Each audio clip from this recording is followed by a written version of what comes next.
good afternoon. My name is Anna Fleece. I'm the Food, Ag, and Bioprocessing Business Development Officer from the Great Falls Development Alliance. Welcome to the final installation of our Tuesday trainings for 2024. We are joined today by Deb McGregor, our Small Business Development Center Director. Just as a quick reminder for everybody watching, the Tuesday trainings are the goal to share resources in Montana and successful entrepreneurial stories with food and ag companies that are looking to start, grow, or relocate here. And the SBDC is one of those wonderful resources available to all businesses throughout Montana. This will be recorded and will be posted on our YouTube channel. Please check out the rest of our Tuesday training series to find other resources available to your business. Now for Deb. Deb has joined the Great Falls Development Alliance in the past fall. She was a consultant with 4 different SBDC centers. Her last one was in Minnesota. And since she's joined, we've had just a ton of new businesses coming into our pipeline. She started several cohorts in downtown Great Falls, and we're just really excited to have her join. So Deb, thank you so much for being part of GFDA. Thank you so much, Anna. Thanks for having me. This is exciting. Yeah. I actually get to take the coin term bag lady today as we talk about some of the Fantastic. small business resources. So I think this is going to be great. So for those of you that are watching this on the recorded version, please always feel free. Deb@growgreatfalls.org is my email address. So if as questions start coming to you, write them down and you can send me one email and I'll be happy to answer those. So I've got a lot of different bags. We're going to be having some fun with this. And what I want to do is talk about these resources that we have within the small business and also maybe lighten it up just a little bit because, it can get a little heavy owning a business sometime. So my first bag that I want to start with is this big, huge, almost transparent bag. And that's because as we get started talking, one of the first things, no matter what area that we're talking about, is you want to have transparency. And so when you are working on a business plan, any of the things that we're going to talk about, you want to make sure that you are completely transparent. Your numbers, your ideas, your concepts, all of that. Because if you forget to share something or you maybe leave something out, it can have an immense effect on your business. For example, I'm going to give a common example. We have a point of sale system. And in that point of sale system, you're tracking everything. Oh, but I don't put my cash in there. Oh, really? And so that may not be transparent. So let's say you go to sell that business and we're looking at your sales figures and we see one amount of numbers. Oh, but those aren't the real numbers. Okay. So you can see where this can become a problem. So transparency is the first bag. To me, that's the first bag. Now the Absolutely. second bag, and Anna, interrupt me too if you got questions Perfect. about that. I mean, that's pretty standard, I think, Mhm. even as a business owner, right? Now, Absolutely. I could probably in the next one, what comes first, the chicken or the egg? Do I write my business plan first, or do I set up my legal entity and what that's going to look like? Hmm. We could make a conversation both ways, but I'm going to talk a little bit about the business plan. Now, the business plan, you'll notice that I have my, can you see the Étoile du Nord on that, which is the Star of the Yep. North, right? For those Hmm. of you that are not French speakers. And what is important about having a business plan is that it truly is your guide. The business plan, whether you are an ag business, quite frankly, any business, all businesses should have a business plan, no matter how small or how large you are, because it is the guiding star. It is what keeps you on track. Think of it almost as like a compass, because within that business plan, it gives you the parameters and framework for how you're going to move that business forward.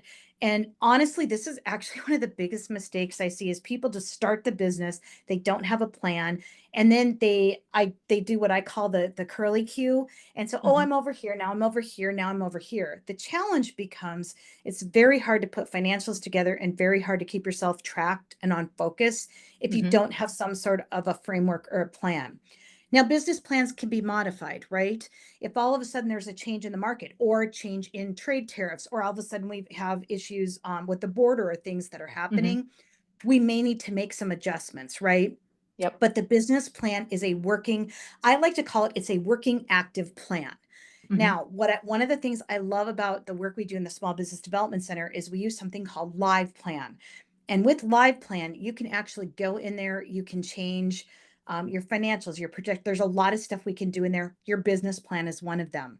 The reason I love this tool is because when we're in there, we can put something back to you. We can mark it, hey, take a look at this. I noticed something. Mhm. You can then do the same thing for us. You can make changes, tag us again.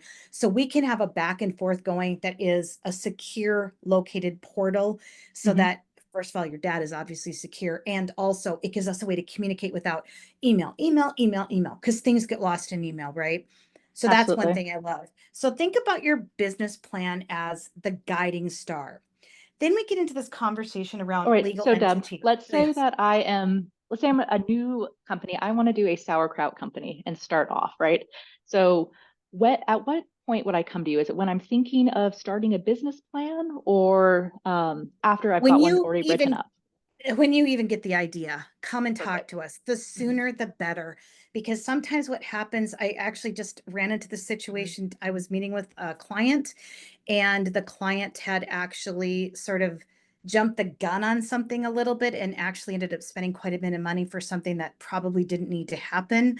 And Mhm. so we say to people, the minute you get that idea that you think you're going to do something with, or Mhm. even just to explore if it's a good idea, give us a call, because we can Perfect. sit down, we can meet with you, and we do what I call sorting in that case. Let's sort through this. What works Mhm. about it, what doesn't work about it. Let's just kind of get clear about what would some of those audiences look like. Is this even something we think could cash flow? We may need more research, Mhm. but is this, let's get that preliminary conversation going. And also, it helps us to build connection, because I like to think in the small business world, it's not a one and done kind of a thing. It really isn't.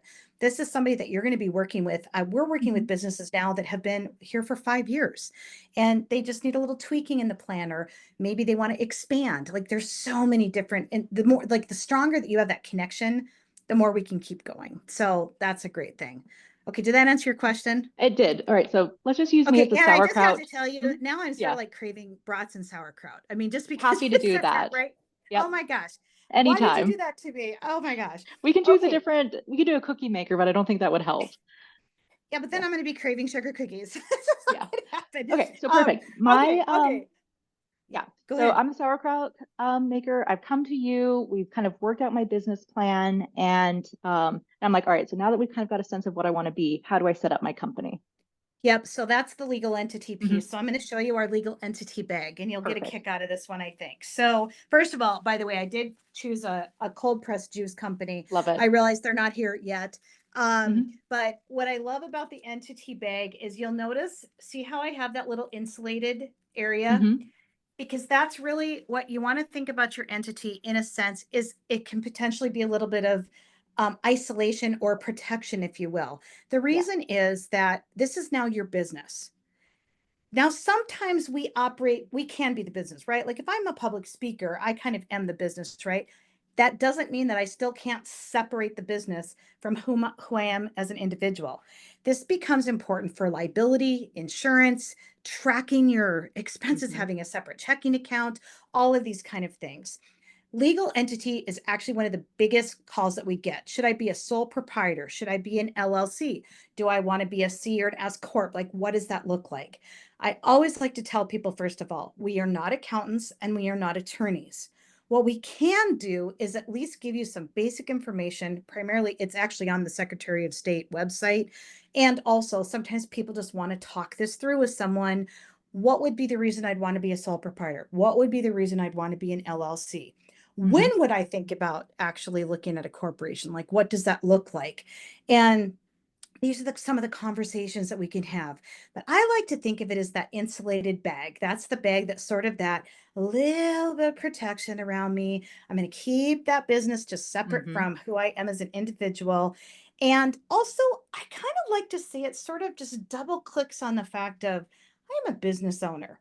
This is my business, right? Hmm. Here's me as the person, but here's my business. And I feel like it almost edifies that entrepreneur, that sense of being the business owner. So I also think, just even for that reason alone, it takes what may have been a hobby and it makes it a business. So let's talk about some examples of hobbies that turn into businesses. What are some of the types you've seen?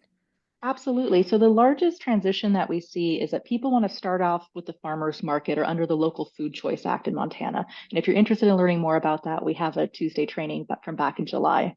And so you see people who are making that, wanting to start that transition from selling just to that, direct consumer to maybe getting into a restaurant and or from baking in their kitchen to maybe wanting to sell in different cafes around town. And so that transition, I think, is the big one where you can go from just having it be a hobby or something you do on the weekends or just for a few markets or craft fairs to suddenly Yeah. move into, hey, I want to really, make this a business. Yeah, 100%. Like that is Hmm. such a great example. And so many times people say, well, I kind of want to just dabble in this a little bit. I want to test it out a little bit. Yeah. And in those cases, for some people now, where I like to sometimes see the LLC, especially when we're dealing with food, is you may want to keep that a little bit separate, right? Hmm. And also, this is where people are sometimes testing these things out, right? And they're looking Yes. at, is this just a hobby? Do I want to just make a little bit of Yeah. jam and sell it? Do I want to bake some scones and sell them? Or am I getting such rave reviews and I've now everybody's like, oh my gosh, you have to open your own space, or at a minimum find Hmm. restaurants who may want to carry your product, right? And Yes. that's where you come in, that's where we come in to say, okay, it's time to go from hobby to business, let's get serious. Exactly. My And that's grandpa such a used to good have that all point. the time. Let's get Yeah. serious about this. Yep. And it's a great way because the farmers market, really low stress, low risk way to test out your ideas, see like if this is something you really want to do, like you don't have to invest a lot into it. So yeah, Yes. absolutely great point. Yeah. And we should mention too, like farmers market isn't just food. Like there Mhm. is some, I mean, we see products even doing, and I realize we're more focused on the food and ag and stuff, but also like people, there's people that do steel products or create steel Yeah. art, or people that do other forms of things, like all of those type of things. You want to kind of be thinking, okay, is this a hobby or is this a business? And what Hmm. does that look like?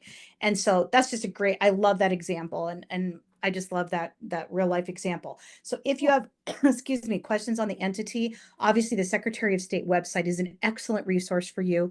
And also, this is a great reason to just come and meet with us. I actually have 2 appointments on my calendar this week, and that is exactly what we're meeting about. What kind of an entity should I be looking at? Again, we're not attorneys, we're not accountants, and Hmm. also we can direct you to the resources and get those basic questions answered. Most of the time people know where they're going to go, right? Most of the time it's pretty Yeah. clear. All right, should we move into financial Please, projections? let's do Well, that. because Yep. like we need to find out, are we going to make money, right? It's Now, essential for a business. it's And most people forget about it. well, and I have to tell you that the biggest thing people will be like, "Oh, I made whatever amount of money this month." Was that your gross or your net? Because you could bring in $8,000 a month, but if you Mhm. have $8,000 in expenses, you're not really making any money, right? Yep. So I chose a basic brown bag for financials, and that's because financials are pretty much like a basic brown bag. They don't necessarily have a lot of glitz, they don't have a lot of glamour, and yet they are absolutely fundamental. You have to have a financial projections bag. So this is a great, I think this is actually one of the best things that small business can help with. We have the, again, live plan. We can actually help you. We will actually give you access to the live plan. You put your numbers in. Obviously, we can help you if there's some questions or you're not exactly sure what number goes where. And also, the process of doing that is so educational. And all of a sudden, I feel like it's almost like it's like the eyes get wide, right? Because we Yep. actually realize, oh, maybe this wasn't exactly what I thought it was going to be. I'm not sure I can really make money doing this. The Which other is thing it so does, important to know, oh, which is not a failure in any way. And I really want to no, make that clear.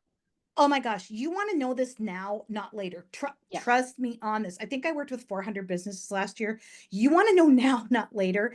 Yeah. And also, I actually feel like one of the best things we do sometimes is tell people, you know what, you might really want to look at this. Here's where the caution signs are Hmm. with this. And a lot of that caution sign actually comes right from those financial projections, Yep. because you're not really going to make money here. Or if you do, I mean, are you okay making $500 a year and putting in 40 hours a week? Yeah. You kind of have to ask yourself some of these questions. So this is one of the reasons I love the financial projection piece so much. And now I realize there's people that geek out about the numbers. Okay, so maybe you would have given yourself a bright, glitzy glam bag, except if you're the type that likes numbers, you probably wouldn't like the glitzy glam bag Yeah. anyway, right? So, and I'm making some assumptions there. And also, There's kind of a little bit of experience, related to these things. So that is financial projections. Essential. You have to do them. And it is okay if something all of a sudden doesn't cash, like you see, this is not a good idea. It's okay to say, next, let me find something else. Yep. I'm just going to name, my name is Deb and I'm a serial entrepreneur. I mean, I understand the entrepreneurial, like it's almost like an addiction sometimes, right? And I know there's a lot of us, you might be watching this, you're one of those too, right? And we should all be in a room and it's like, it's like popcorn going off, right? And that's because we're passionate about making differences in our communities. We're passionate about bringing a product to someone. We're passionate about working for ourselves. And it's like this, it's like invigorating, right? And also, this is why it's important to remember the brown paper bag, because it's what brings us back to earth, right? Yes. As much as we don't want to come back to earth sometimes. Any questions on that, or should I move on to one of my favorite topics? Nope. I think that's a really good point. I will say that for a lot of new people starting out, what I find that they really struggle with is the cost of goods sold and finding out like, okay, so let's say my sauerkraut example, it takes me $8 to make a jar, right? So to make a profit on it, I need to sell it for 10. But then I'm looking in all the stores and I'm realizing either because of different production scale or something else, everybody else is selling it for 6, right? So Yeah. really getting clear on like what your cost of goods sold, what the price is, and what you would need to make to actually have a good margin. Like those are some really Yes. important things, and those are things that as a FADC, Food and Ag Development Center, we can also help along with the Small Business Development Oh, Center, help you fantastic. figure Oh my those gosh. out. I Yeah. love that. And another way of phrasing that is, am I really making money? That at the end of the day, am I Hmm. really making money? Yep. And that's when you start taking a look at that cost of goods sold, and also depending on what that food product is or what the product in general is, really, it can make a difference, right? Yes. Because if it's really labor intensive, it may be hard to actually make something cash flow, right? Yeah. And one thing I like too is getting super creative about things. Like you might have something that you absolutely love doing, but it might have a challenge in the cash flow. How could you use that product in a different way Hmm. to actually edify a different product or actually partner product? There's Yeah. ways that we can get very creative about some of that stuff. So I'm glad we talked about that piece. Hmm. Okay, I'm going to move Next into, bag. so yeah, next bag, which is marketing. And I know, I like it feels like marketing, doesn't it? Tons It's of a perfect colors, bag tons for of things. marketing. Yeah, Yep. because marketing can be fun. Now, I realize for some people, marketing is not fun, right? It can be a challenge. It can make us feel like, I don't know what to say, I don't know what to do.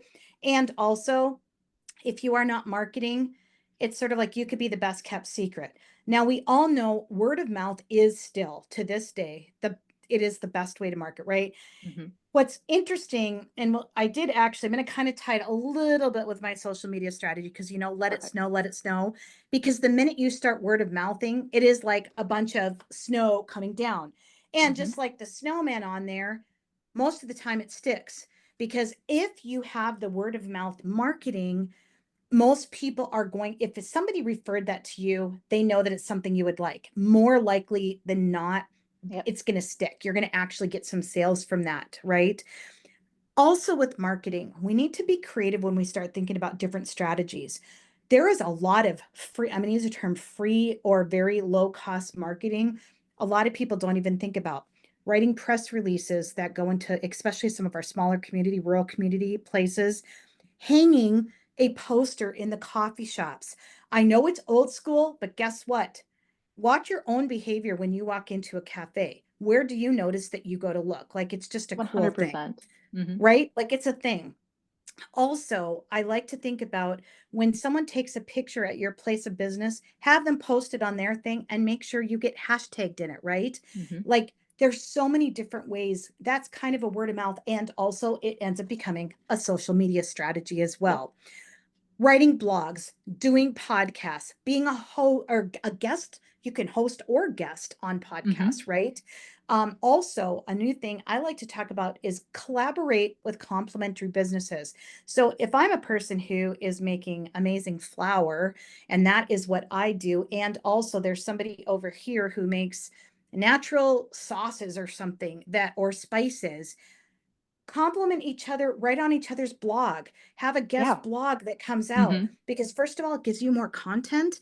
And secondly, it edifies what that business is doing. So there are so many ways. We just have to sometimes kind of think outside the box. The other thing I love to tell entrepreneurs is make sure you're connecting on LinkedIn. Make sure you're connecting in your like Hmm. groups that would be of like-minded folks. Facebook has some amazing groups. There are thousands of followers in some of these groups. And if you can be commenting on something or getting your name even exposed that way, it's a little bit of your time, but it's time that can go a long way. Does that help a little bit on just some of those Oh, ideas, testimonials, 100%. Yep. all of Hmm. those things? So you want to have a guiding marketing plan. And what I like to tell people is in that marketing plan, look at some of the low hanging stuff like that's right there, right in front of you, your customers, people that you can bring in right Hmm. away. Then you're going to be looking at some of that more intentional strategy. So, like when we talk social media marketing, I like to talk to people about have a couple of static posts that you can just put out on a regular basis Hmm. to bring people in. And also you're going to have, if you're out doing something, go on live, just do something live. But these are the things we help you with the small business. Like we will talk to you about, okay, are you comfortable in front of a camera? If you're not, let's talk about what that looks like. Is there somebody else you could bring in? Or maybe you have different types of reels, or maybe we look at approaching it Hmm. this way. But there's always a solution. Like there's always a solution for this. So that is something that we can help you. Now, we don't do the work for you. This is something I really want to make sure we double click on. We don't actually do the work for you, but what we will do is number one, help you with finding resources and making sure that the plan is solid, right? That this Hmm. is a plan that can work for you, right? Yep. And sometimes if you start getting big, you might want to hire someone, right? Because you can't do it all yourself. And this actually kind of, I'm going to lean in a little bit here to scaling your business. So, one of the things that small business, and I know Anna, you do this as well, is how do you scale your business?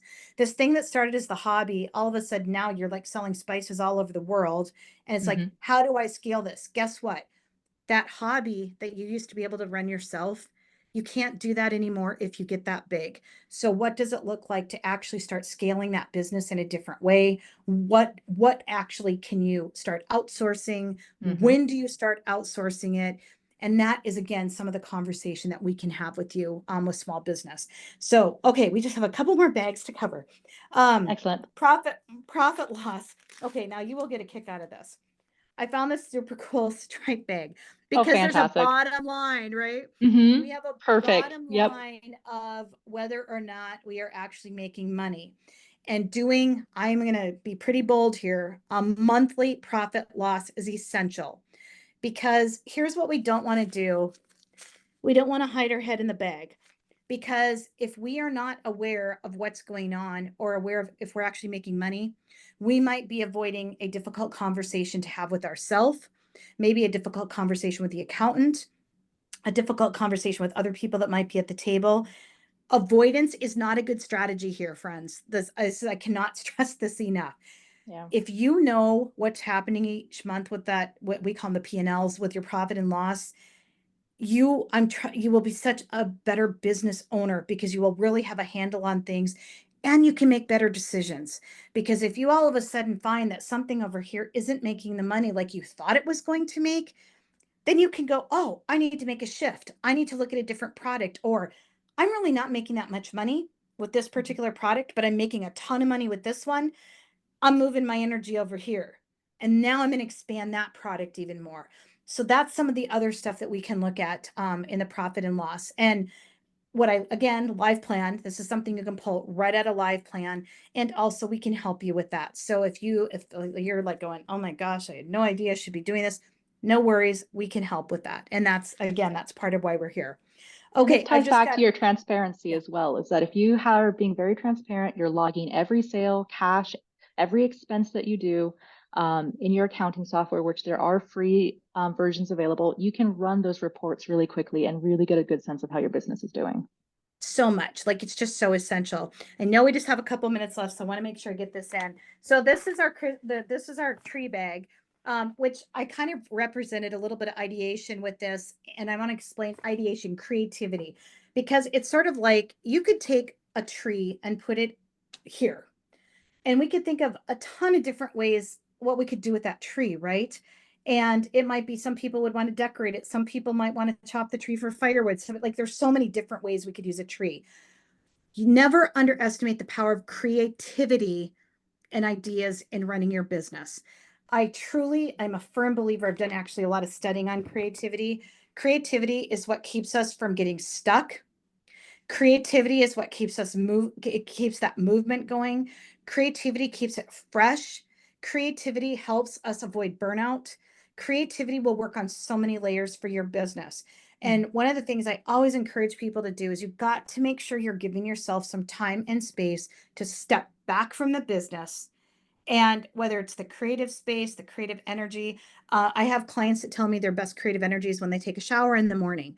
And so I'll say, hey, if you know that works for you, sometimes it's okay to give yourself permission to get an extra 10 minutes in the shower and just simply give yourself the permission to say, I got an extra 10 today because I just need the brain to just kind of and maybe get some ideas flowing. I have found for me as a business owner that sometimes I'll go to a coffee shop and I spark new ideas or I spark solutions to some of the things just by being in a different environment. So, as a business owner, look at what that looks like. And if you need to talk to your advisor or talk to you, you're in a rut, you're just like, it's like the first thing I'll say is let's create. Let's look, what does that look like here? Now, Absolutely. sometimes that can move someone into overwhelm. So then we have to look at, okay, what is our reason for doing this right now? What is it that we need to move past? And we can actually apply some of that creativity ideation in terms of let's move past stuck. So that can be super Absolutely. effective. Any questions on that one before I get to the last bag? Nope, I think it's a great point. I would just like to add that sometimes it's so easy for business owners to get caught up in running and being in their business, they forget to work on their business. So taking that, Yes. having a chance to step back and really just, you know, make your product, but also make sure you're giving energy to the business itself. 100%. I worked with this amazing mentor and he said there's two things to get on your calendar right away every single, like he actually does it for the whole year. Your vacations. Make sure you have time on that Yes, calendar for vacations right away. And the second is intentional time to work on the business. And he actually, I mean, he's a very, very successful business owner. And he actually sits down at the beginning of the year and budgets time each and every week to work on the business. Mhm. And it has served him well. And I think he has kind of a 911 rule, like 911 could be this, this, or this. Okay, that would potentially get in the way. But if it's not, I have a client at that time, and guess who the client is? It's myself. Perfect. So if Yep. you don't take anything else away from this, that would be a thing. Um, all right. The final one is I want to talk about like this sort of encompasses um, strategic planning, succession planning, all of these things that you want to be doing to make sure that that business is staying rolling forward, that all the things are working right, right? And this is actually, it's probably hard to see this. This is actually a recycled bag. It's made out of recycled material. Very And then they cool. stamped on just these super cool green, I don't know why, I just was so intrigued about these green things that are on it. But the reason I like the recycled is when you are doing strategic planning or succession planning, there will be things that are sort of, this is going to come back every year, right? These are the things. There will always also be new things, right? And to me, the stamping on of the green was the new that got added to the recycle bag. Love that. And I love the fact that as business owners, we have a starting point that we can add on to the start, like we can add on to that point, right? And so I may start with a piece of material from the recycled for my strategic plan and then add new things in. It's the same with your business. You're going to have the things that are working, that are already making the plan work. And then you're going to have the things that you want to be like, okay, we know that this is, it's, I think about it as McDonald's. Maybe that's not a great food egg example, but we're going to use it. So when McDonald's came out with chicken, they became the number one distributor of chicken Mhm. because they already had the distribution in place. Your business probably is going to have that same kind of product. If you already have a list of 500 clients on your email list and you launch a new type of soap, let's say all of a sudden you decide, oh, I want to do peppermint cedarwood. I've only been doing lavender, but I'm adding peppermint cedarwood. You have 500 names you can always already go to. So Mhm. in that strategic plan, that might be a piece of it. Like I'm going to launch one new product because now I have my audience. I'm going to unveil a new product this year. You're going to want that in the Mm. strategic plan. Does this make Yep. sense? 100, yes, absolutely. Yeah. And Mhm. also, do you want to make sure you've got a succession plan? What happens if you're not there? Will this business keep going? What is the succession plan? Some business owners, it's just, hey, when I'm done, the business is done. For some of you who, let's go back to sauerkraut. You might have some super stellar sauerkraut recipe that you don't want to go away. So you may be Mhm. thinking, okay, if I don't want to do this anymore, I either need to look at, do I sell this to another distributor? Do I have someone who wants to take over this company? Yep. That's what we work on in succession planning. And it's Which is essential. so Yeah. important, absolutely essential. Yeah. Yeah. I mean, we could do a whole talk just on succession planning and why that's We important, might, right? because it can take so much longer than most business owners realize. And Oh there my are gosh. steps you can be taking 5 years before you plan to retire, 10 years before you plan to retire, to just start getting your business into a place where it's ready to sell. 100%, 100%. So I know we have covered a lot of resources that you can get through the Small Business Development Center. I hope these are useful. And do you have any questions, Anna, before we get done for today? I mean, I think basically I am now equipped to basically start my sauerkraut business and run with it, because we went over all the essential steps that I need to keep in mind, kind of all of my daily tasks of what I need to do to work on my business and keep it growing.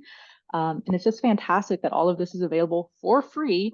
Your taxpayer dollars are already paying for it, so please take advantage of us. And if you're watching from out of Montana, you have small business development centers as well in your state. Yeah. I'm glad you brought that up because one of the biggest questions we often get is, well, what does this cost me? And I say, we're at no cost to you, right? We have federal funding, we have state funding, and also through GFDA, we have funding as Mhm. well that helps support what you and I do on a regular basis. And that's one of the things that I like to tell people is like, yeah, there is no cost to you. And they're like, what? And I'll even get done meeting with people and they're like, they go to pull out their checkbook and they're like, okay, what do I owe you? I'm like, you don't owe me a dime. And they're like, oh my gosh, I was prepared to write you a check for a large sum of money because this helped me so much with my business. So I do think that that is also like really important for people to know, like you're getting top level expert work here and it's at no cost to you. So why would you not take advantage of that's always my thing. Like, why wouldn't you take advantage of that? Like it's here for you. Mhm. The SBDC is the Don't leave best it kept on the secret. table. Yeah. Well, and I always say to people, like, would you leave money on the table? Well, of course, nobody would leave money on the table. Why would you leave no cost to you business support on the table when you own a business? It's like a no Yeah. brainer, right? Like, so please reach out. Mine is Deb at growgreatfalls.org. Obviously, we have our state network through the Small Business Development Center. And if we're not the ones you're supposed to work with, we will make sure that you get directed to the right one. Mhm. Yep. And my name's, like I said, is Anna. I'm at Anna at Grow Great Falls. I'm part of the Food and Ag Development Center network. We work with the small business. We just have a little bit more specialized knowledge on food safety laws, specific food business models. But the work we do is incredibly complementary. So, Yeah, Deb, thank you fantastic. so much for joining us today. I think that we just covered a fantastic information. I'm hungry to learn more. I've got like 20 more conversations that we could be having. And I really hope that people see this and either reach out to their local SBDC, their local FADC, or yeah, or reach out to us. But thank All you. right, We really appreciate fantastic. it. Anna, thanks so much for having me. This has Mhm. been fantastic. Absolutely. Yeah. And if you have any questions or if there are any other trainings you'd like to see, please reach out. My email is anna@growgreatfalls.org. Thank you very much.